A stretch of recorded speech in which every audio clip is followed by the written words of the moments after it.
Welcome to Harshit institute. Vijayawada మహానగరంలో 2009 సంవత్సరంలో ప్రారంభించబడి అనేక వేల మంది అభ్యర్థులను ప్రభుత్వ ఉద్యోగులుగా తీర్చిదిద్దిన మన హర్షిత్ ఇన్స్టిట్యూట్ గత 12 సంవత్సరాల్లో సుమారు 18,000 మందిని ప్రభుత్వ ఉద్యోగులుగా తీర్చిదిద్దింది. ఇప్పటి వరకు 5 సార్లు నిర్వహించినటువంటి ఈ యొక్క నోటిఫికేషన్స్లో అనేక సార్లు స్టేట్ ఫస్ట్ సాధించినటువంటి ఘనత మన హర్షిత్ ఇన్స్టిట్యూట్ది. ప్రస్తుతం మన హర్షిత్ ఇన్స్టిట్యూట్ యొక్క ప్రత్యేకతలు 24/7 24 గంటలతో కూడినటువంటి లైబ్రరీ సదుపాయం. అంతేకాకుండా ఇదే లైబ్రరీలో మనకు అత్యున్నత ప్రామాణిక గ్రంథాలు అందించడం అనేది జరుగుతుంది. నెక్స్ట్ ఈ లైబ్రరీతో కూడినటువంటి ఈ లైబ్రరీలో మనకు వివిధ సబ్జెక్టులకు సంబంధించినటువంటి ఎకానమీ, పాలిటీ, హిస్టరీ, జోగ్రఫీ మరియు అన్ని సబ్జెక్టులకు సంబంధించినటువంటి పూర్తి స్థాయి స్టడీ మెటీరియల్ మీకు అందించడం అనేది జరుగుతుంది. అంతేకాకుండా జాయిన్ అయిన ప్రతి అభ్యర్థికి పూర్తి స్టడీ మెటీరియల్ మరియు అభ్యర్థి ఏ ఎగ్జామ్ అయితే రాయకపోతున్నాడో ఆ ఎగ్జామ్కు సంబంధించినటువంటి సిలబస్ ప్రతి ఒక్కరికి అందించడం అనేది జరుగుతుంది. అంతేకాకుండా స్టేట్ ఫ్యాకల్టీ మన ఇన్స్టిట్యూట్లో బోధించేటటువంటి ప్రతి ఫ్యాకల్టీ కూడా economy, polity, arithmetic and reasoning తదితర సబ్జెక్టులకు సంబంధించినటువంటి ప్రతి ఫ్యాకల్టీ కూడా ఎంతో అనుభవము, అంకితభావము కలిగినటువంటి ఫ్యాకల్టీ మన యొక్క ఇన్స్టిట్యూట్లో ఉండడం అనేది జరుగుతుంది. అంతేకాకుండా మన ఇన్స్టిట్యూట్ యొక్క మరొక ప్రత్యేకత డైలీ టెస్టులు నిర్వహించడం మరియు వీక్లీ, మంత్లీ ఎగ్జామ్స్ నిర్వహించి ఆయా ఎగ్జామ్స్ నందు బహుమతి ప్రదానం చేయడం అనేది మన ఇన్స్టిట్యూట్ యొక్క ప్రత్యేకత. అంతేకాకుండా నాన్ మ్యాథ్స్ స్టూడెంట్స్ ఎవరైతే ఉన్నారో వాళ్ళపై ప్రత్యేక శ్రద్ధ చూపించడం, నెక్స్ట్ వాళ్ళకి ప్రత్యేక తరగతులు నిర్వహించడం అనేది జరుగుతుంది. తప్పనిసరిగా మీరు ఒక్కసారి మన హర్షిత్ ఇన్స్టిట్యూట్ని ఒక్కసారి సందర్శించండి. హర్షిత్ ఇన్స్టిట్యూట్లో ఉన్నటువంటి ప్రతి అంశాన్ని క్షుణ్ణంగా అవగాహన చేసుకోండి. మరియు ప్రస్తుతం ఎవరైతే హర్షిత్ ఇన్స్టిట్యూట్లో ఉన్నారో ఆ యొక్క విద్యార్థుల్ని వాకప్ చేయండి. మన యొక్క పరిస్థితుల గురించి అవగాహన చేసుకున్న తర్వాతే మన యొక్క హర్షిత్ ఇన్స్టిట్యూట్లో జాయిన్ అవ్వమని కోరడం జరుగుతుంది.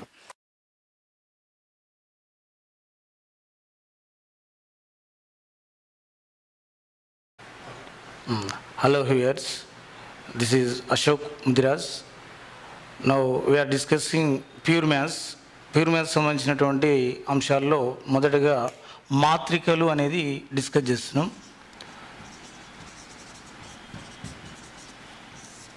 సో మాత్రికలు అంటే మాత్రిక అంటే ఏంటంటే కొన్ని సంఖ్యలను అడ్డు వరుసల్లోనూ నిలువు వరుసల్లోనూ అమర్చినటువంటి అమరికను మాత్రిక అంటాం.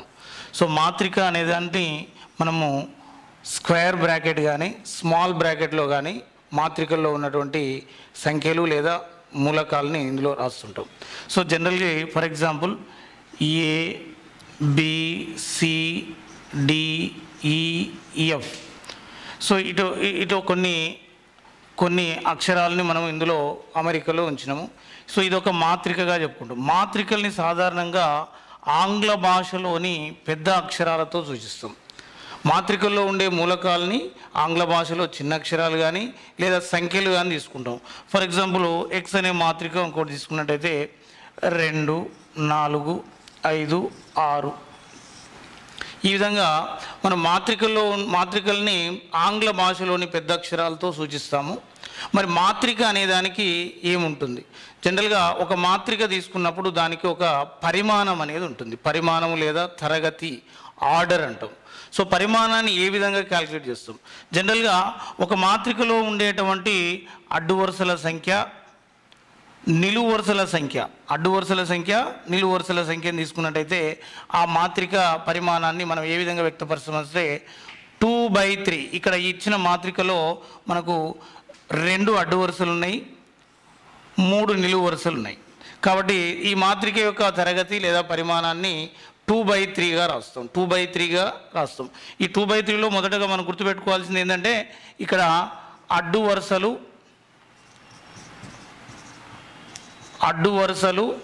బై నిలువు వరుసలు. సో దీన్ని మాత్రిక పరిమాణంగా తీసుకుంటాం. ఇక్కడ ఇంకొక మాత్రికని మనం రాసినాం. ఇక్కడ ఈ మాత్రిక యొక్క పరిమాణం ఏంటంటే 2 అడ్డు వరుసలు 2 నిలువు వరుసలు ఉన్నాయి. కాబట్టి ఈ మాత్రిక యొక్క తరగతి 2/2 అవుతుంది. కాబట్టి మాత్రిక అనేదానికి పరిమాణం అనేది ముఖ్యం. పరిమాణాన్ని మనం ఏ విధంగా క్యాలిక్యులేట్ చేస్తాము? అడ్డు వరుసలు బై నిలువు వరుసలుగా వేస్తాం. ఫర్ ఎగ్జాంపుల్ ఒక మాత్రిక ఇంకొక మాత్రిక తీసుకున్నట్టయితే 2, 3, 4 5 6 7 ఉంది. సో ఈ మాత్రిక యొక్క పరిమాణాన్ని చూసినట్టయితే ఇందులో మనకు టోటల్గా 3 అడ్డు వరుసలు ఉన్నాయి, 2 నిలువు వరుసలు ఉన్నాయి. కాబట్టి ఈ మాత్రిక యొక్క పరిమాణాన్ని మనం తీసుకున్నట్టయితే 3/2గా రాస్తాం, 3/2గా రాస్తాం. కాబట్టి ఇది మాత్రికలకు సంబంధించినటువంటి ఒక మాత్రిక అంటే ఏంది, దానికి ఏం పరిమాణం అనేది ఏ విధంగా క్యాలిక్యులేట్ చేస్తాం అనేది ఇది. నెక్స్ట్ రకాలు చూద్దాం, మాత్రికలు రకాలు.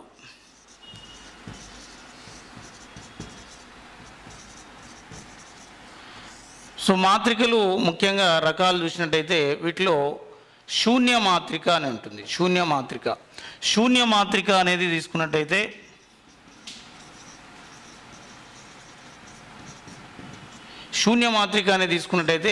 మాత్రికలోని మూలకాలన్నీ కూడా శూన్యాలైతే దాన్ని శూన్య మాత్రిక అంటాం. ఒక మాత్రిక తీసుకున్నప్పుడు దాంట్లో అన్ని ప్రతి మూలకము కూడా 0 అయినట్లయితే దాన్ని శూన్య మాత్రిక అంటాం. సో శూన్య మాత్రిక అనే దాన్ని మనము ఓ అనే అక్షరంతో రికగ్నైజ్ చేస్తాం, ఓ అనే అక్షరంతో సూచిస్తాం. సో ఇది శూన్య మాత్రిక. ఓ 3/3 అని కూడా రాస్తుంది దీన్ని, ఎందుకంటే ఇందులో 3 అడ్డు వరుసలు 3 నిలువు వరుసలు ఉన్నాయి. కాబట్టి మాత్రికలో మొదటి రకము శూన్య మాత్రిక అనేది ఉంటుంది. నెక్స్ట్ రెండవది అడ్డు వరుస మాత్రిక. అడ్డు వరుస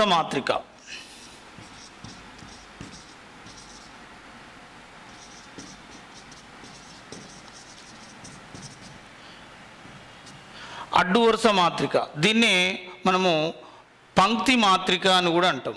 అడ్డు వరుస మాత్రిక లేదా పంక్తి మాత్రిక అంటాం. దీనికి ఇంకొక పేరు ఏంటంటే పంక్తి మాత్రిక.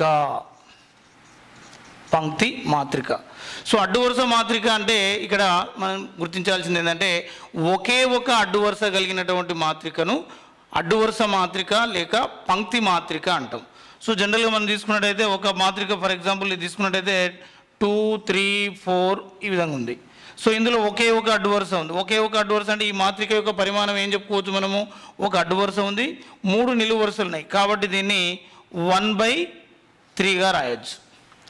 అంటే ఇక్కడ మనం తీసుకున్నట్టయితే మాత్రిక యొక్క పరిమాణంలో మనం ఏదైతే అడ్డు వరుసలు, ఫర్ ఎగ్జాంపుల్ m అడ్డు వరుసలు n నిలువు వరుసలు అనుకున్నాం అనుకోండి, m/n అనే మాత్రిక పరిమాణం తీసుకున్నట్టయితే అడ్డు వరుస మాత్రిక యొక్క పరిమాణం అనేది ఏ విధంగా ఉంటుందంటే ఎల్లప్పుడూ కూడా అది 1/n అనే రూపంలో ఉంటుంది.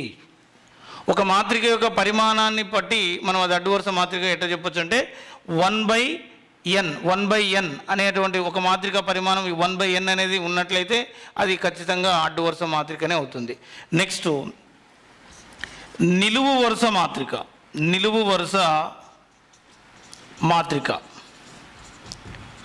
మరి నిలువు వరుస మాత్రిక అంటే దీన్ని దొంతి మాత్రిక అని కూడా అంటాము. నిలువు వరుస మాత్రిక ఇంకొక పేరు ఏంటంటే దొంతి మాత్రిక. జనరల్గా మనం తెలుగులో అడ్డు వరుసల్ని పంక్తులు అంటాము, నిలువు వరుసల్ని దొంతులు అంటాము. కాబట్టి దీన్ని నిలువు వరుస మాత్రికని దొంతి మాత్రిక అనొచ్చు. మరి నిలువు వరుస మాత్రికకు తీసుకున్నట్టయితే ఒకే ఒక నిలువు వరుస ఉంటుంది. ఫర్ ఎగ్జాంపుల్ ఇది 2 3 4 ఈ విధంగా ఉందనుకోండి, ఒకే ఒక నిలువు వరుస ఉంటుంది. అడ్డు వరుసలు ఎన్నైనా ఉండొచ్చు. అదే పంక్తి మాత్రికలో ఒకే ఒక అడ్డు వరుస ఉండి నిలువు వరుసలు ఎన్నైనా ఉండొచ్చు. కాబట్టి దీని యొక్క పరిమాణం తీసుకున్నట్టయితే ఏంది 3/1 ఉంది, 3/1. మరి అదేవిధంగా m/n అనేది ఒక సాధారణంగా ఒక మాత్రికా పరిమాణాన్ని మనం నిర్ధారించుకున్నట్టయితే మరి నిలువు వరుస మాత్రిక యొక్క పరిమాణం ఏ విధంగా ఉంటుందయ్యా అంటే m/1 అనేటువంటి ఫామ్లో ఉంటుంది. అడ్డు వరుస మాత్రిక పరిమాణమేమో 1/nగా ఉంటుంది, నిలువు వరుస మాత్రిక పరిమాణమేమో m/1గా ఉంటుంది. కాబట్టి మనం సింపుల్గా గుర్తుపెట్టుకోవాల్సింది ఏంటంటే ఒకే ఒక అడ్డు వరుస కలిగిన మాత్రికని అడ్డు వరుస లేదా పంక్తి మాత్రిక అంటాం. ఒకే ఒక నిలువు వరుస కలిగిన మాత్రికని నిలువు వరుస మాత్రిక లేదా దొంతి మాత్రిక అంటాం. నెక్స్ట్ ఇంకా తర్వాత తీసుకున్నట్టయితే చతురస్ర మాత్రిక. చతురస్ర మాత్రిక అంటే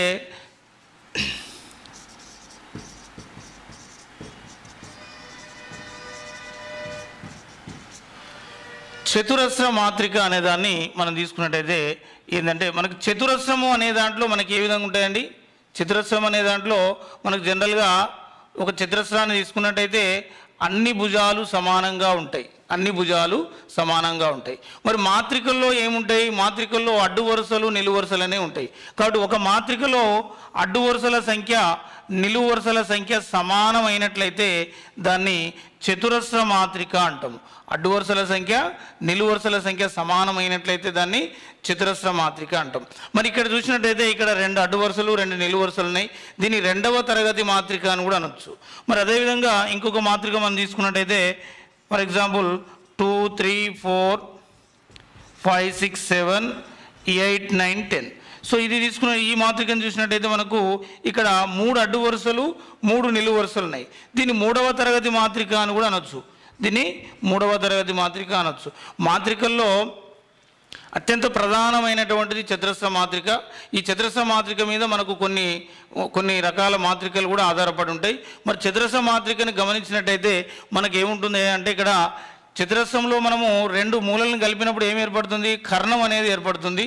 మరి ఇక్కడ మనం తీసుకున్నట్టయితే ఇక్కడ మొదటి అడ్డు వరుసలోని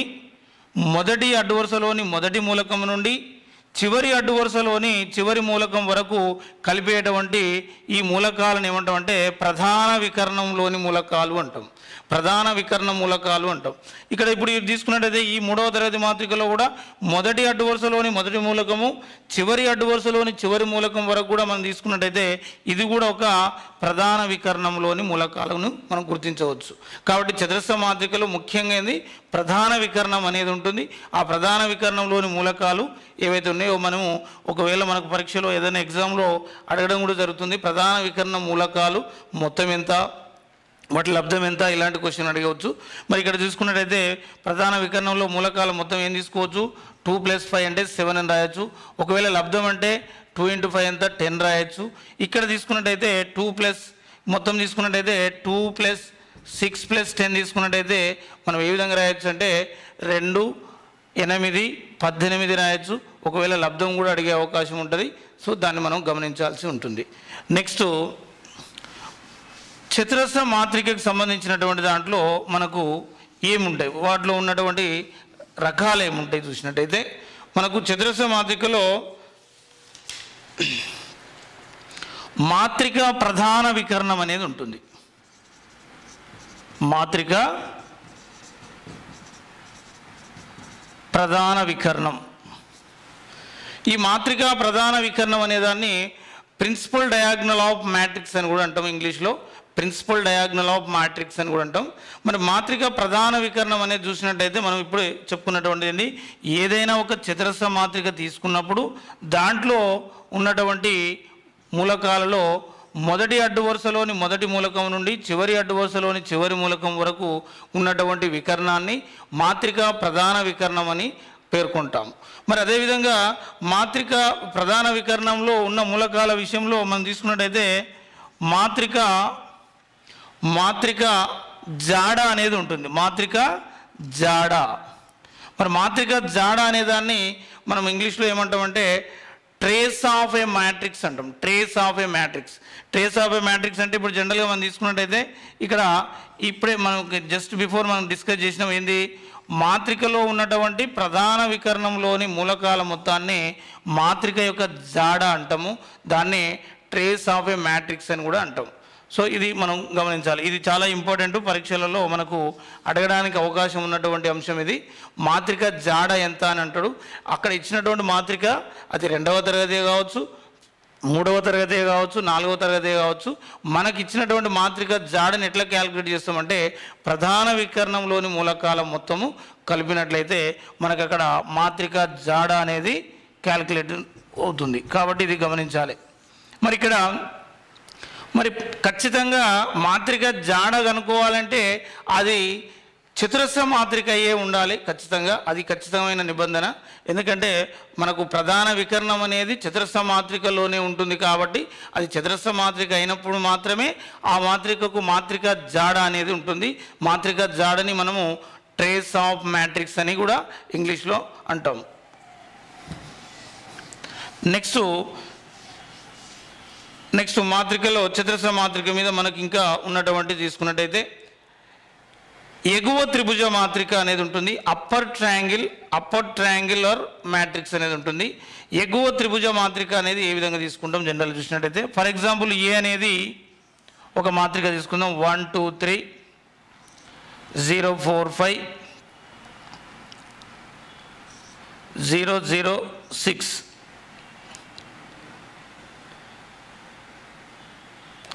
మాత్రిక ప్రధాన వికర్ణం గురించి మనం చూసినట్లయితే దీంట్లో మనకు ముఖ్యంగా వికర్ణ మాత్రిక అనేది ఉంటుంది. వికర్ణ మాత్రిక అనేది తీసుకున్నట్టయితే మాత్రిక ప్రధాన వికర్ణంలోని మూలకాలు ఏదైనా ఒక సంఖ్యకు సమానమై మిగిలిన మూలకాలు శూన్యాలు అయితే దాన్ని వికర్ణ మాత్రిక అంటాం. మాత్రిక ప్రధాన వికర్ణంలోని మూలకాలు ఏవైనా సంఖ్యలుగా ఉండి మిగతా మూలకాలు శూన్యాలు అయితే దాన్ని వికర్ణ మాత్రిక అంటాం. నెక్స్ట్ అదేవిధంగా ఈ వికర్ణ మాత్రిక నుంచి మనం తీసుకున్నట్టయితే సంఖ్యా మాత్రిక అనేది కూడా మనం చర్చించు. సంఖ్యా మాత్రిక, ఈ సంఖ్యా మాత్రికని నెక్స్ట్ స్థిర మాత్రిక అని కూడా అంటాం. మరి ఇక్కడ చూసినట్టయితే ఈ ప్రధాన వికర్ణంలో మూలకాలన్నీ కూడా ఏదైనా ఒక సంఖ్యకు సమానమై మిగతా మూలకాలు శూన్యాలుగా ఉంటాయి. అంటే ప్రధాన వికర్ణంలో మూలకాలు ఏదైనా ఒక స్థిర సంఖ్యకు సమానంగా ఉండి మిగతాయి శూన్యాలు అయితే దాన్ని సంఖ్యా మాత్రిక లేదా స్థిర మాత్రిక అంటాం. మరి దీని నుంచి మళ్ళీ ఇంకా చూసినట్టయితే తత్సమ మాత్రిక అనేది ఉంటుంది. తత్సమ మాత్రిక, మరి తత్సమ మాత్రికను చూసినట్టయితే దీన్ని ప్రధాన వికర్ణంలో మూలకాలన్నీ ఒకటికి సమానమై మిగతా మూలకాలు శూన్యాలైతే దీన్ని మనము తత్సమ మాత్రిక అంటాం. ఈ తత్సమ మాత్రికని ఐ అనే అక్షరంతో చూపిస్తాం. మరి ఐ అనే అక్షరంతో చూసినట్టయితే ఇక్కడ తత్సమ మాత్రికలో ఒకవేళ ఫర్ ఎగ్జాంపుల్ I 2/2 కావాలనుకోండి. I 2/2 కావాలంటే 1 0 0 1 అంటే రెండవ తరగతి తత్సమ మాత్రిక ఇది మూడవ తరగతి తత్సమ మాత్రిక. మరి నెక్స్ట్ మనకి ఇంకా చూసినట్టయితే దీంట్లో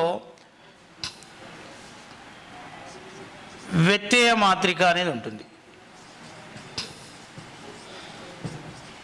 మరి వ్యత్యయ మాత్రిక అంటే ఏదైనా ఒక మాత్రికను తీసుకున్నప్పుడు ఫర్ ఎగ్జాంపుల్ ఏ అనే మాత్రిక 2 3 4 5 6 7 ఈ విధంగా తీసుకున్నట్టయితే ఏ యొక్క వ్యత్యయ మాత్రిక ఏ విధంగా రాస్తామంటే అడ్డు వరుసలు నిలువు వరుసలు గాను నిలువు వరుసలు అడ్డు వరుసలు గాను మార్చి రాస్తే ఏర్పడినటువంటి మాత్రికను వ్యత్యయ మాత్రిక అంటాం.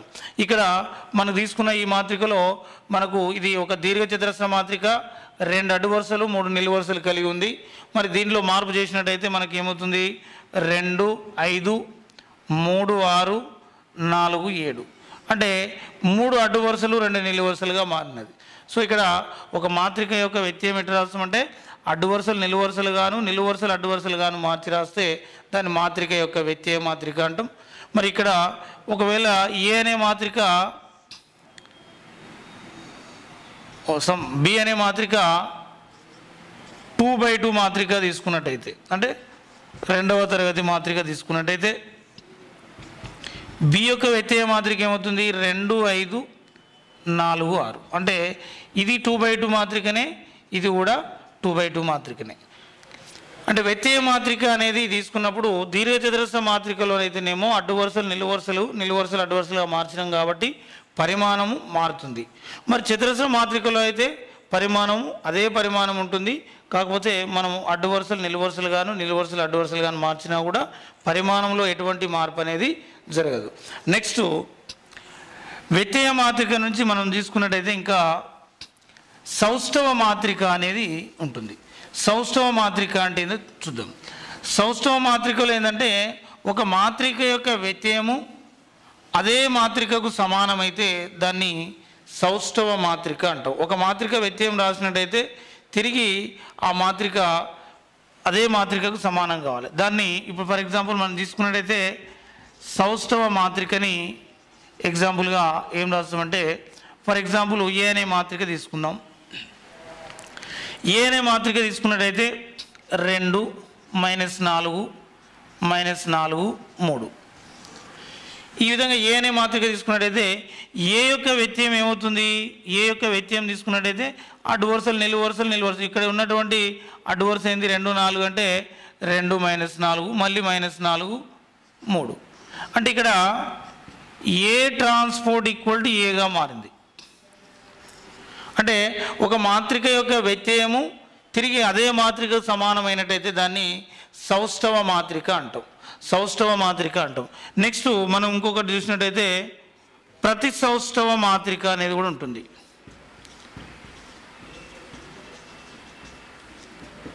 ప్రతి సౌష్ఠవ మాత్రికని ఏ విధంగా తీసుకుంటాం అంటే ఇక్కడ ఒక మాత్రికను తీసుకుందాము 0 -2 2 0. ఈ మాత్రిక యొక్క వ్యత్యయం ఏమవుతుంది, ఏ ట్రాన్స్పోర్ట్ తీసుకున్నట్టయితే ఇది 0 2 -2 0 అవుతుంది. అంటే ఇక్కడ ప్రతి సౌష్ఠవ మాత్రికలో చూసినట్టయితే మనం ఇక్కడ ఈ మాత్రిక యొక్క సంకలన విలోమం ఏ యొక్క సంకలన విలోమం ఏ ట్రాన్స్పోర్ట్ అవుతుంది. ఎందుకంటే మనకి ఇక్కడ -2 + 2 అయింది, +2 - 2 అయింది. అంటే ఇక్కడ మనం తీసుకున్నట్టయితే ఏ ట్రాన్స్పోర్ట్ ఈక్వల్ టు -a అవుతుంది. అంటే ఒక మాత్రిక యొక్క వ్యత్యయము దాని సంకలన విలోమానికి సమానమైనట్లయితే అటువంటి మాత్రికను ప్రతి సౌష్ఠవ మాత్రిక అంటాము. ఒక మాత్రిక యొక్క వ్యత్యయము అదే మాత్రికకు సమానమైతే దాన్ని సౌష్ఠవ మాత్రిక అంటాం. నెక్స్ట్ మాత్రికల్లో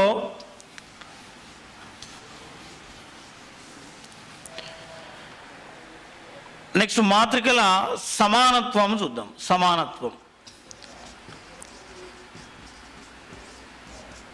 మాత్రికల సమానత్వాన్ని ఏ విధంగా మనం చూస్తున్నట్టు, ఫర్ ఎగ్జాంపుల్ మనకు 2 మాత్రికలు ABCD తీసుకున్నట్టయితే = 1 2 3 4. ఇక్కడ 2 మాత్రికల పరిమాణాలు సమానం. 2 మాత్రికల పరిమాణాలు సమానంగా ఉండి అవి సమానత్వంలో కలిగి ఉన్నప్పుడు వాటిలో ఏం గమనించాలంటే సదృశ మూలకాలు సమానంగా ఉంటాయి. ఇప్పుడు ఏ ఈక్వల్ ఎంత అవుతుంది 1. ఏ అనేది మొదటి అడ్డు వరుసలో మొదటి మూలకం, ఇక్కడ మొదటి మూలకం. నెక్స్ట్ బి ఈక్వల్ ఏంది 2, బికి సదృశ మూలకం 2 ఉంటుంది. నెక్స్ట్ సికి సదృశ మూలకం ఎంత 3 ఉంటుంది. డికి సదృశ మూలకం ఎంత 4 ఉంటుంది. ఈ విధంగా మాత్రికల సమానత్వాన్ని మనము సూచిస్తాము. నెక్స్ట్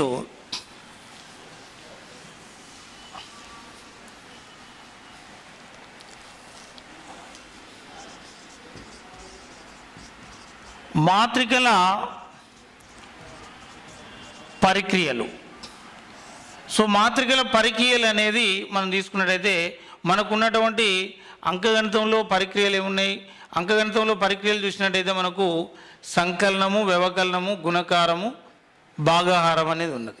మరి ఇక్కడ మాత్రికల వ్యవకలనం, మాత్రికల యొక్క పరిక్రియల్లో మనకు ఉన్నటువంటి ముఖ్యంగా ఏంటంటే మాత్రికల సంకలనము. మాత్రికల సంకలనం గురించి చూద్దాం. మాత్రికల సంకలనం అనేది ఏ విధంగా తీసుకుంటాం, ఏవైనా 2 మాత్రికలు తీసుకున్నప్పుడు ఆ 2 మాత్రికల యొక్క పరిమాణాలు సమానంగా ఉండాలి. For example 2 3 5 7. ఇంకోటి బి అనే మాత్రిక తీసుకున్నట్టయితే బి = 4 5 6 1.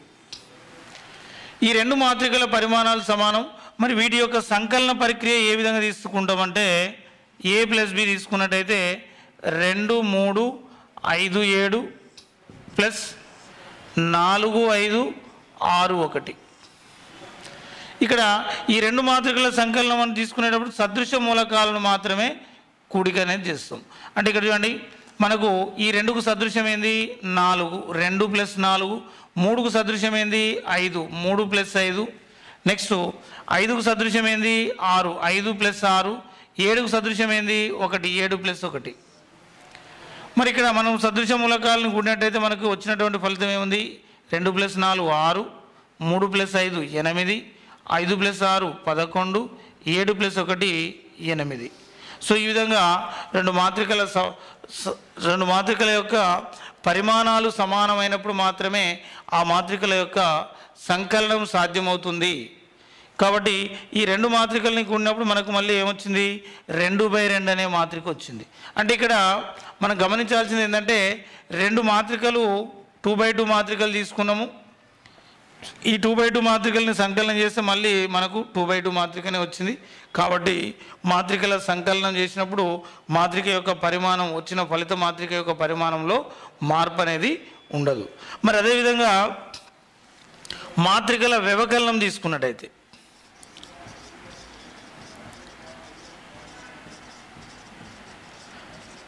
మాత్రికల వ్యవకలనం అంటే మాత్రికల తీసివేత అనేది ఏ విధంగా చేస్తాం చూసినట్లయితే మనకు మాత్రికల వ్యవకలనాన్ని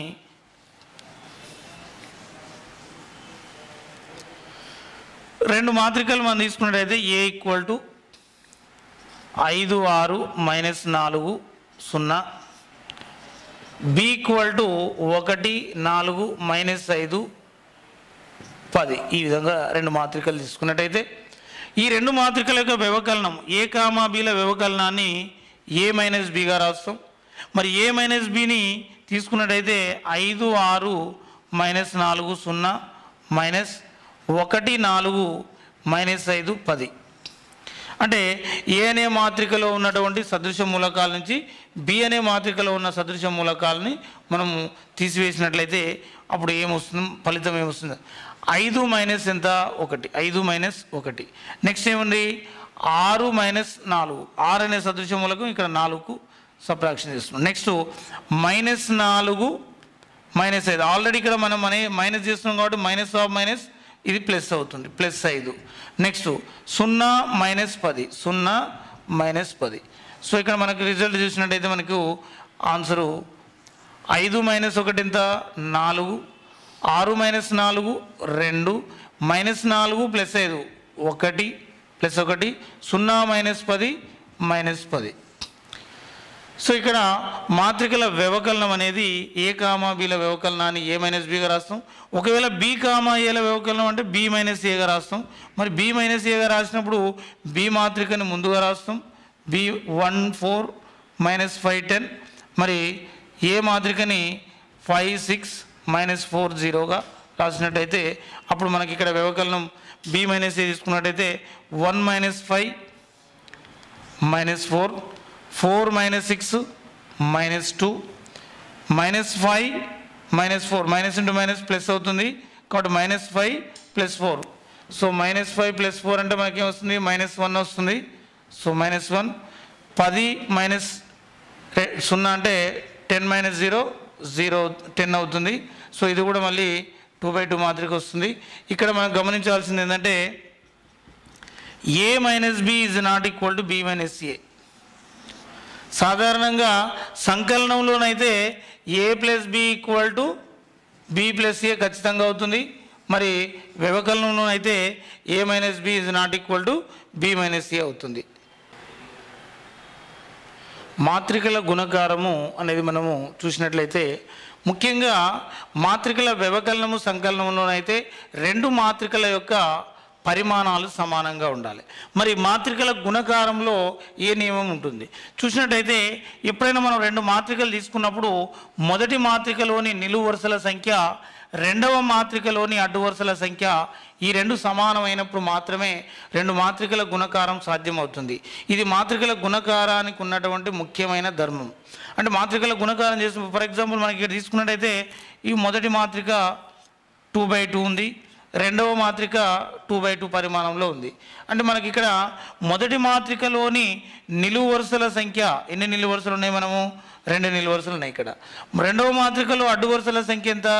2 అడ్డు వరుసలు ఉన్నాయి. అంటే సమానంగా ఉన్నాయి కాబట్టి మనకు A × B అనే అటువంటి మాత్రికని గుణకారం చేయడానికి సాధ్యమవుతుంది. మరి A × B చేసేటప్పుడు మనం ఏం చేయాలి? మొదటి మాత్రిక A కాబట్టి Aలో ఉన్నటువంటి మూలకాలని రాసుకున్నట్టయితే, తర్వాత రెండవ మాత్రిక B కాబట్టి Bలో ఉన్న మూలకాలని తీసుకుందాం. ఇక్కడ మాత్రికల గుణకారం చేసేటప్పుడు మొదటి మాత్రికలోని అడ్డు వరుసల సంఖ్య రెండవ మాత్రికలోని నిలువు వరుసల సంఖ్య సమానం ఉంది కాబట్టి మనకు నియమం ఏమైతే ఉందో నిలువు వరుసలు అడ్డు వరుసలు ఏవైతే ఉందో నిలువు వరుసలు అడ్డు వరుసలు సమానం ఉన్నాయి కదా. మనం చేసేటువంటి ప్రక్రియలో మొదటి అడ్డు వరుస ఇంటూ మొదటి నిలువు వరుస, మరి మొదటి అడ్డు వరుస ఇంటూ మొదటి నిలువు వరుస తీసుకున్నట్టయితే మనకి ఏముంది? ఇక్కడ మొదటి అడ్డు వరుస ఇంటూ మొదటి నిలువు వరుస అంటే ఫస్ట్ ఇక్కడ 4 × 6 4 into 6, next 5 into -3 plus 5 into -3 అంటే మొదటి అడ్డు వరుస ఇంటూ మొదటి నిలువు వరుస. నెక్స్ట్ మరి తర్వాత నెక్స్ట్ తీసుకున్నట్టయితే మొదటి అడ్డు వరుస ఇంటూ రెండవ నిలువు వరుస. మరి 4 ఇంటూ -1,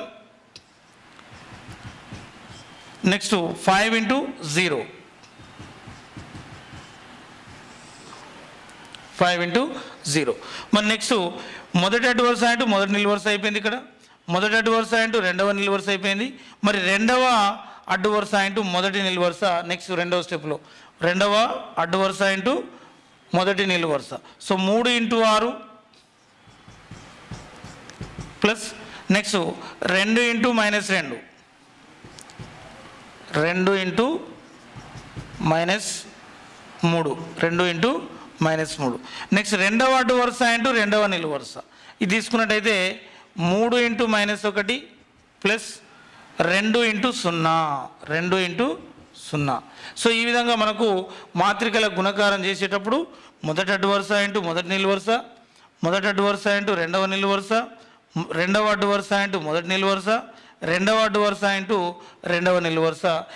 ఇదే క్రమంలో మనము ఇంకా ఉన్నట్టయితే ఈ క్రమాన్ని కొనసాగించినట్టయితే మనకు గుణకారం అనేది వస్తుంది. సో ఇక్కడ మనకు ఫలితం చూసినట్టయితే 4 × 24, 5 × 15 plus into -15. Next 4 × 1 4 plus into -4, 5 0 0. Next 3 × 18, next plus into -, 2 × 6 plus into -, 3 × 1 3, 2 0 0. So ఫలితం తీసుకున్నట్టయితే 24లో 15 పోయినట్లయితే 15 తీసేసినట్లయితే మనకు 9 వస్తుంది. మరి -4కు 0 కలిపినట్టయితే -4 అవుతుంది. 18లో 6 తీసేసినట్టయితే 12 అవుతుంది. -3కు 0 కలిపినట్టయితే -3 అవుతుంది. సో ఈ విధంగా మనకు మాత్రికల యొక్క గుణకారాన్ని A ఇంటూ B ఈ విధంగా చేస్తాం. మరి B ఇంటూ A చేసేటప్పుడు కూడా మనకి ఇదే ఫార్ములాని అప్లై చేసినట్టయితే B ఇంటూ A కూడా ఇక్కడ సాధ్యమవుతుంది. ఎందుకంటే A 2/2 మాత్రిక ఉంది, B కూడా 2/2 మాత్రికనే అయింది కాబట్టి A ఇంటూ B సాధ్యమవుతుంది, B ఇంటూ A కూడా సాధ్యమవుతుంది.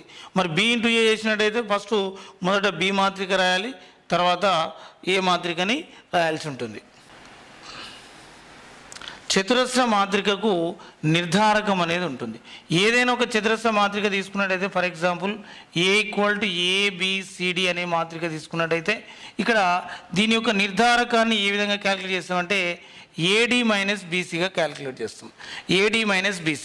మరి ఇక్కడ ఫర్ ఎగ్జాంపుల్ మనం ఒక మాత్రికని A అనే మాత్రిక 2 4 5 6 తీసుకున్నాం. దీని యొక్క నిర్ధారకం ఏమవుతుంది అప్పుడు 2 × 6 -5 × 4. సో ఇక్కడ ఏమవుతుంది మనకు 12 - 20 -8 అవుతుంది. అంటే ఒక మాత్రిక యొక్క నిర్ధారకాన్ని ఈ విధంగా వికర్ణంలోని మూలకాల లబ్ధము, కర్ణంలోని మూలకాల లబ్ధముల యొక్క భేదాన్ని మాత్రికా వికర్ణం అంటాం. ఇక్కడ చతురస్ర మాత్రిక నిర్ధారకం అంటాం దీన్ని. నిర్ధారకాన్ని మనము ఈ విధంగా క్యాలిక్యులేట్ చేస్తాం. మరి నిర్ధారకం అనేది మనకి ఎట్లా ఉంటుంది? ఒక మాత్రిక యొక్క నిర్ధారకం అనేది 0కి సమానం కావచ్చు, లేదా అది 0కి సమానం కాకపోవచ్చు. ఎప్పుడైతే ఒక మాత్రిక యొక్క నిర్ధారకం 0కి సమానం అవుతుందో దాన్ని విలక్షణ మాత్రిక లేదా అసాధారణ మాత్రిక అంటాం. అదేవిధంగా ఒక మాత్రిక యొక్క నిర్ధారకం 0కి సమానం కాకున్నట్లయితే దాన్ని అవిలక్షణ మాత్రిక లేదా సాధారణ మాత్రిక అంటాం. కాబట్టి ఇక్కడ మనకు విలక్షణ మాత్రిక ఒక ఉదాహరణ తీసుకున్నట్టయితే ఫర్ ఎగ్జాంపుల్ A = 4 3 4 3. ఇక్కడ A యొక్క నిర్ధారకం తీసుకున్నట్టయితే 4 × 3 -3 × 4. సో 12 - 12 తీసుకున్నట్టయితే మనకు 0 వస్తుంది. సో ఇది A అనే మాత్రిక యొక్క నిర్ధారకం 0 అయింది కాబట్టి ఇది విలక్షణ మాత్రిక అంటాం. దీన్నే అసాధారణ మాత్రిక అని కూడా అంటాం. మరి అవిలక్షణ మాత్రికకు ఉదాహరణ తీసుకున్నట్టయితే దీని ఫర్ ఎగ్జాంపుల్ A = 3 4 5 6 తీసుకున్నాం. ఇక్కడ దీని యొక్క నిర్ధారకాన్ని మనం క్యాలిక్యులేట్ చేసినట్టయితే అప్పుడు ఏమవుతుంది 3 × 6 3 6 18, 5 × 4 5 4 20. సో 18 - 20 ఎంత అవుతుందండి? -2. అంటే ఇది నాట్ ఈక్వల్ 0 కదా. మరి నాట్ ఈక్వల్ 0 అయినప్పుడు ఇది అవిలక్షణ మాత్రిక లేదా సాధారణ మాత్రిక అంటాం. ఇక్కడ విలక్షణ మాత్రికకు ఇంకొక పేరు ఏంటంటే అసాధారణ మాత్రిక, అవిలక్షణ మాత్రిక ఇంకో పేరు ఏంటంటే సాధారణ మాత్రిక అంటాం. కాబట్టి ఇక్కడ నిర్ధారకం అనేది కనుక్కోవడానికి మనం చతురస్ర మాత్రికని తీసుకొని నిర్ధారకాన్ని క్యాలిక్యులేట్ చేస్తాం. ఆ నిర్ధారకం 2 విధాలుగా రావచ్చు. ఒకటి 0 కావచ్చు, ఒకటి 0 కాకపోవచ్చు. 0 అయినప్పుడు దాన్ని విలక్షణ మాత్రిక అంటాం, 0 కానప్పుడు దాన్ని అవిలక్షణ మాత్రిక అంటాం. కాబట్టి ఇక్కడ మనకు ఈ విలక్షణ అవిలక్షణ మాత్రిక దీన్ని మాత్రిక గుణకార విలోమాన్ని మనం చర్చించినట్టయితే మాత్రిక గుణకార విలోమం అనేది తీసుకున్నప్పుడు మనకి ఇక్కడ ఏవైనా 2 సంఖ్యలు తీసుకున్నాము. 2 1/2 తీసుకున్నాం, వీటి లబ్ధం 1 అయింది. నెక్స్ట్ 2 - 2 తీసుకుంటే వీటి మొత్తం 0 అయింది. 3/2 2/3 తీసుకుంటే వీటి లబ్ధం 1 అయింది.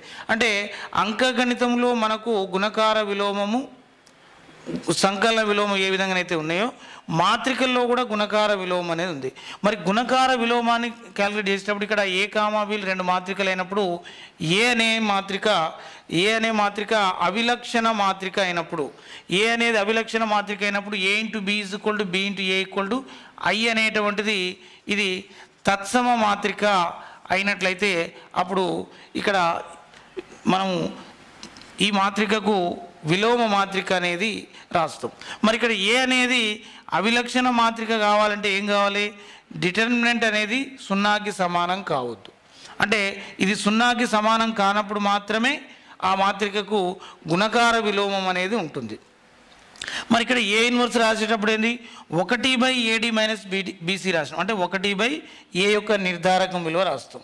అది ప్లస్ విలువనే కావచ్చు, మైనస్ విలువనే కావచ్చు, ఏదైనా 0కి సమానం కానటువంటి ఏదైనా ఒక విలువ వస్తుంది.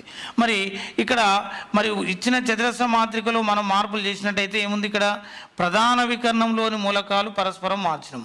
ఇక్కడ ప్రధాన వికర్ణంలో ఉన్న మూలకాలని పరస్పరం మార్చినాం. మరి రెండవ కర్ణంలో ఉన్న మూలకాలను ఏం చేసినాము? వాటికి సంకలన విలోమాన్ని రాసినాం. అంటే ప్లస్ ఉంటే మైనస్ రాయాలి, మైనస్ ఉంటే ప్లస్ రాయాలి.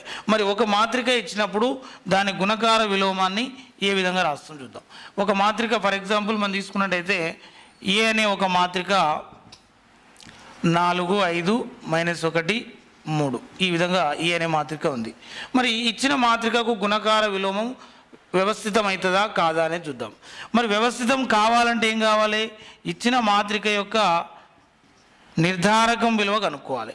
మన నిర్ధారకం విలువ కనుక్కున్నట్టయితే అది 0కి సమానం కావద్దు. 4 × 3 = 12.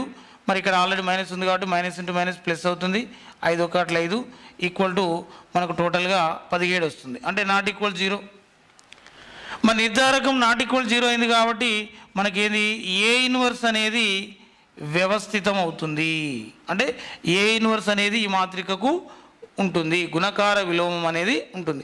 మరి ఈ గుణకార విలోమాన్ని ఏ విధంగా మనం కనుక్కుంటాము? మరి ఏ ఇన్వర్స్ రాసేటప్పుడు 1/ నిర్ధారకం ఎంత వచ్చింది మనకు? 17 వచ్చింది. 1/17 ప్లస్ ఏ వచ్చింది కాబట్టి +17.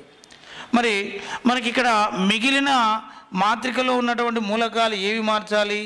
ప్రధాన వికర్ణంలో మూలకాలని పరస్పరం మార్చుకోవాలి. 3 4. మరి రెండవ వికర్ణంలో ఉన్న మూలకాలు ఏవైతే ఉన్నాయో వాటి గుర్తులు మార్చాలి. అంటే సంకలన విలోమాలు మాత్రమే రాయాలి. ఇక్కడ మనం చూసినట్టయితే -1 ఉంది, +1 రాసినాం. ఇక్కడ +5 ఉంది, -5 రాసినాం. సో ఈ విధంగా ఒక మాత్రిక యొక్క గుణకార విలోమాన్ని రాస్తాం.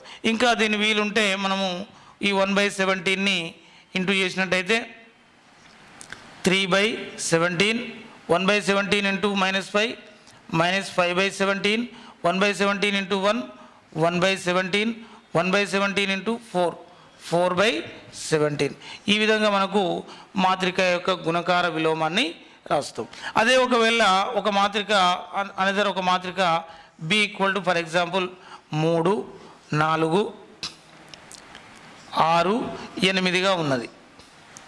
మరి ఈ మాత్రికకు గుణకార విలోమం ఉంటుందా? ఉన్నట్టయితే మరి దీన్ని మనం చూసినట్టయితే మరి ఇక్కడ కూడా మనం ఏం చేయాలి? B యొక్క నిర్ధారకాన్ని కనుక్కోవాలి. మరి 3 × 8 AD అవుతుంది. BC అంటే 4 ఇంటూ 6 వస్తుంది. మరి ఇక్కడ కూడా మనకు వచ్చేసేటువంటి 24 మైనస్ 24 0 అవుతుంది. అంటే ఇదొక విలక్షణ మాత్రిక అయింది. అంటే నిర్ధారకం 0 అయినప్పుడు దాన్ని మనం ఏమనుకున్నాము, విలక్షణ మాత్రిక లేదా అసాధారణ మాత్రిక అనుకున్నాం. అంటే విలక్షణ మాత్రికలు అయినప్పుడు ఆ విలక్షణ మాత్రికలకు గుణకార విలోమాలు వ్యవస్థితం కావు. అంటే ఇప్పుడు మనకి ఇక్కడ బి ఇన్వర్స్ అనేది వ్యవస్థితము కాదు, అంటే సాధ్యపడదు, వ్యవస్థితం కాదు, సాధ్యపడదు. కాబట్టి ఇది గమనించాలి, ఇది ముఖ్యమైన విషయము. ఇప్పుడు ఒక మాత్రికకు గుణకార విలోమం వ్యవస్థితం కాదు అంటే అది ఖచ్చితంగా విలక్షణ మాత్రిక అయి ఉంటుంది. ఒక మాత్రికకు గుణకార విలోమం వ్యవస్థితం అవుతుందంటే అది ఖచ్చితంగా అవిలక్షణ మాత్రిక అయి ఉంటుంది. కాబట్టి అవిలక్షణ మాత్రికలకు మాత్రమే గుణకార విలోమాలు వ్యవస్థితం అవుతాయి. కాబట్టి దీన్ని గమనించాలి. మనం మాత్రికల్లో సమానత్వం మీద చెప్పుకున్నట్టయితే మనకు అడిగేటువంటి ప్రశ్న ఈ విధంగా అడిగింది. x-2y5 6 = 0 3 5 6. సో ఈ రెండు మాత్రికలు చూసినట్టయితే ఈ రెండిటి యొక్క పరిమాణాలు సమానం. మనకు మాత్రికల సమానత్వం ఏం చెప్తుందంటే రెండు మాత్రికలు సమానమైనప్పుడు వాటిలో ఉన్నటువంటి సదృశ మూలకాలు సమానం అవుతాయి. సదృశ మూలకాలు అంటే ఇక్కడ x-2కు మనకు సదృశ్యం ఏంది 0. అంటే x-2 = 0 అయితే x ఎంత 2, అంటే x విలువ మనకు 2. మరి అదేవిధంగా y విలువ కనుక్కోవాలంటే yకి సదృశ్యంగా ఉన్న విలువ ఎంత 3. సో y ఎంత మనకు 3 అవుతుంది, y 3. సో ఇట్లా x, y విలువలు మాత్రికల సమానత్వాన్ని ఉపయోగించుకొని మనం ఈ విధంగా కనుక్కుంటాం. నెక్స్ట్ ఇక్కడ ఇంకొక మాత్రిక 3 -4 -5 6 ఇచ్చిండు. దీని యొక్క సంకలన విలోమ మాత్రిక రాయమంటుండు. జనరల్గా మనకు అర్థమెటిక్లో ఏదైనా సంకలన విలోమం రాయాలంటే మనం ఏం చేస్తామండి, గుర్తులు మారుస్తుంటాం. ఇప్పుడు -3 ఉంది అనుకో, ఏం రాస్తాము, +3 రాస్తుంటాం, అదే కదా. మరి అదేవిధంగా చూసినట్టయితే ఈ మాత్రిక యొక్క సంకలన విలోమం రాయాలంటే ఇందులో ఉన్నటువంటి ప్రతి మూలకం యొక్క గుర్తులు మార్చి రాసినట్టయితే మనం ఈ మాత్రిక యొక్క సంకలన విలోమం రాసినట్టు. మరి సంకలన విలోమం రాసినట్టయితే ఇక్కడ ఏంది, +3 ఉంది కాబట్టి -3, -4 ఉంది కాబట్టి +4, -5 ఉంది కాబట్టి +5, +6 ఉంది కాబట్టి -6. ఈ విధంగా ప్రతి మూలకం యొక్క గుర్తులు మార్చి రాసినట్లయితే మనకు సంకలన విలోమం అనేది వస్తుంది. మరి సంకలన విలోమం అనేది కేవలం చతురస్ర మాత్రికలకే ఉంటుందా అంటే అట్లానే ఏం లేదండి, ఏ మాత్రికకైనా సంకలన విలోమం అనేది వ్యవస్థితం అవుతుంది. ఎందుకంటే మనం కేవలం గుర్తులు మార్చడం మాత్రమే కాబట్టి. నెక్స్ట్ మళ్ళీ ఇక్కడ ఒక మాత్రిక చూసినట్టయితే మనకు 4 -3 2 16 ఉంది. ఇంకో మాత్రిక = 4 -3 2 2 ఘాతం k ఉంది. ఇక్కడ k విలువ ఎంత అన్నాడు. మరి k విలువ ఎంత అని అంటే ఇక్కడ ఈ 16కు ఈ 2 పవర్ k అనేది ఇది సదృశ మూలకం అవుతుంది. మరి సదృశ మూలకాలు సమానం కాబట్టి 2 పవర్ k = 16 అవుతుంది. మరి 16 అనేప్పుడు మరి ఇక్కడ 2 ఘాతం k ఉంది కాబట్టి మరి ఇక్కడ 2 అనేది భూమి, ఇక్కడ 16ను కూడా 2 భూమిగా మనం రాయొచ్చు. సో 2 ఎమ్ముల 2 4ల 2 2ల, అంటే ఇక్కడ 16ని మనం చూసినట్టయితే 2 ఘాతం 4 రాయొచ్చు. మరి 16ని 2 ఘాతం 4 రాస్తున్నాం కాబట్టి మనకు k విలువ ఎంత అవుతుందండి, k = ఎంత అవుతుంది, ఇక్కడ 4 అవుతుంది k వాల్యూ. ఎందుకంటే భూములు సమానమైతే ఘాతాలు కూడా సమానం కాబట్టి మనకు k విలువ ఎంత 4 వస్తుంది. అదే ఇక్కడ కూడా మనం ఉపయోగించినటువంటి ధర్మం ఏంది, మాత్రికల యొక్క సమానత్వ ధర్మాన్ని ఉపయోగించి ఇక్కడ k విలువను రాయడం జరిగింది. మరి ఇంకొక మాత్రిక మనం చూసుకున్నట్టయితే మనం వ్యత్యయ మాత్రిక అంటే కూడా చెప్పుకున్నాం. మరి ఒక మాత్రిక ఏ అనేది ఇచ్చిండు, ఇక్కడ దీని యొక్క వ్యత్యయం రాయమంటుండే. ఏ = ఏమి ఇచ్చిండు, -1 0 2 -4 ఇచ్చిండు. మరి ఏ యొక్క వ్యత్యయ మాత్రిక దేంతో చూస్తామని చెప్పుకున్నాము, ఏ ట్రాన్స్పోర్ట్. మరి ఏ ట్రాన్స్పోర్ట్ అనేది రాస్తున్నప్పుడు మనకి ఏం కావాలి, ఇక్కడ మాత్రికలో ఉన్నటువంటి అడ్డు వరుసలు నిలువు వరుసలు గాను, నిలువు వరుసలు అడ్డు వరుసలు గాను మార్చాలి. -1 0 ఉంది, సో దీన్ని -1 0 అడ్డు వరుసగా ఉంది, దీన్ని నిలువు వరుసగా రాసినాం. నెక్స్ట్ 2 -4 ఉంది, ఇది అడ్డు వరుసగా ఉంది, దీన్ని కూడా మనం నిలువు వరుసగా మార్చినాం. సో ఇక్కడ ఏ అనే మాత్రిక ఇస్తే ఏ యొక్క వ్యత్యయ మాత్రిక రాసినాం, అది అడ్డు వరుసలు నిలువు వరుసలు గాను, నిలువు వరుసలు అడ్డు వరుసలు గాను మార్చి రాసినాం. ఇక్కడ ఇంకోటి విషయం గమనించాల్సింది ఏంటంటే మీరు ఇది ఏ అనేది 2/2 మాత్రిక, చతురస్ర మాత్రిక. మరి దాని యొక్క వ్యత్యయ మాత్రికను కూడా మనం రాసినట్లయితే దాని యొక్క పరిమాణం కూడా ఏం మారలేదు, ఎందుకంటే ఇది చతురస్ర మాత్రిక కాబట్టి పరిమాణం అనేది మారలేదు. సో ఇక్కడ A equal to -2 3 4 1, B equal to 1 2 3 5 అనేటువంటి రెండు చతురస్ర మాత్రికలు ఇచ్చిండు, అంటే 2/2 మాత్రికలు ఇచ్చిండు.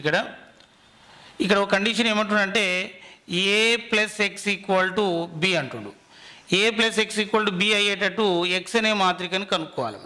అంటే చూడండి మనం ఇక్కడ 2/2 మాత్రిక, ఇది 2/2 మాత్రికనే ఉంది కాబట్టి మనకు మాత్రికల సంకలన నియమం ప్రకారం ఏంటంటే ఈ ఎక్స్ అనే మాత్రిక కూడా 2/2 మాత్రిక ఉంటుంది.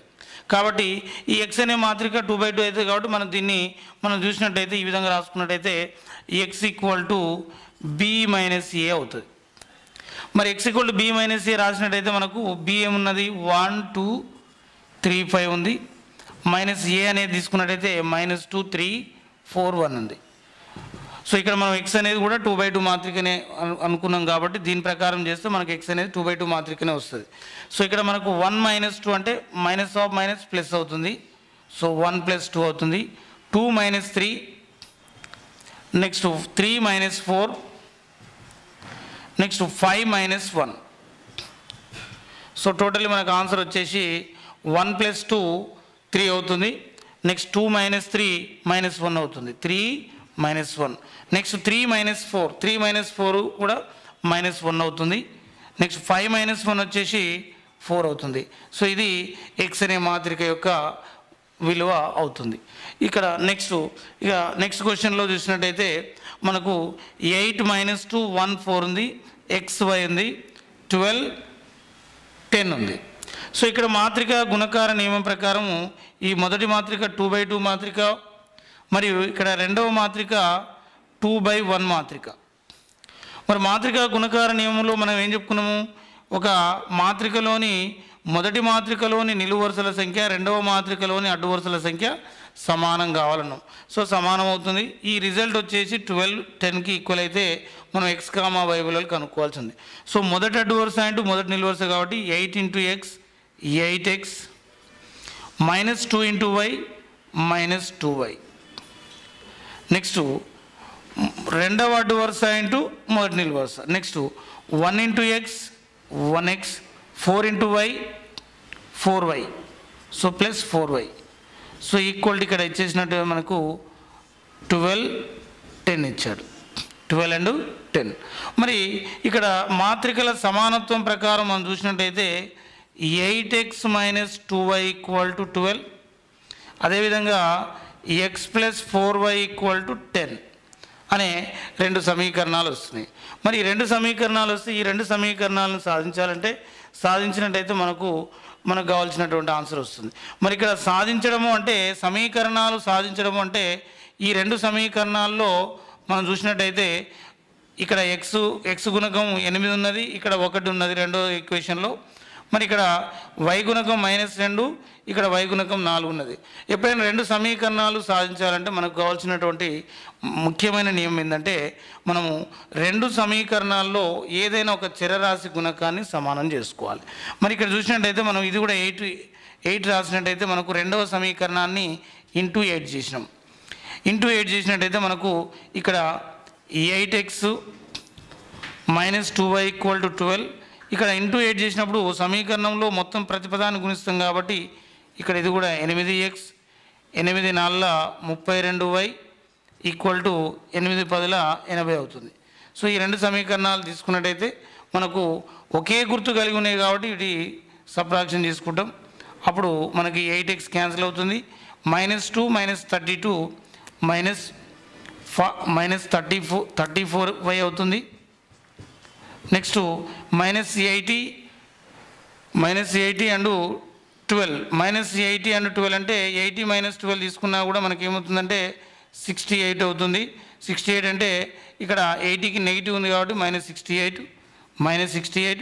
సో రెండు వైపులా మైనస్ క్యాన్సిల్ అయితే y = 34 2 కాబట్టి సో 2 అవుతుంది y వాల్యూ.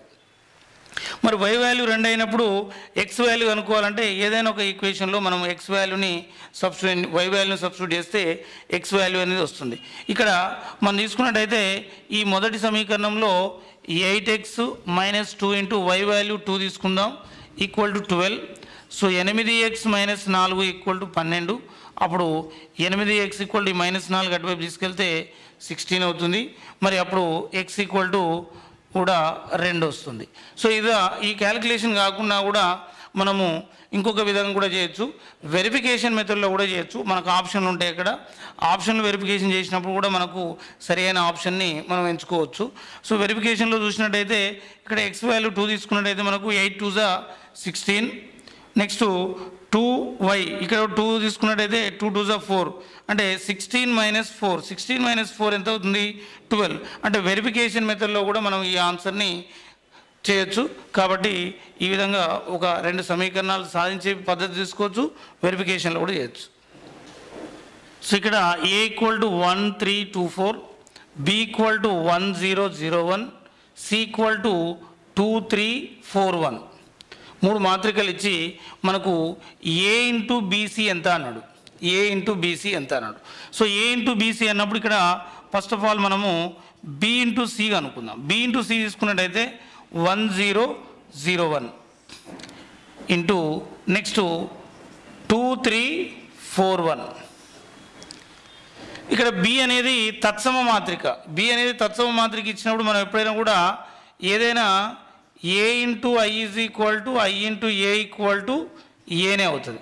ఎందుకంటే మాత్రికల్లో గుణకార తత్సమాంశము ఐ అనేటువంటి మాత్రిక తీసుకుంటాం. కాబట్టి ఇక్కడ మనం గుణకారం చేసినా చేయకున్నా కూడా డైరెక్ట్ మనకి ఇక్కడ వచ్చే ఆన్సరు సీనే అవుతుంది. సో జనరల్గా మనం చూసినట్టయితే చూడండి.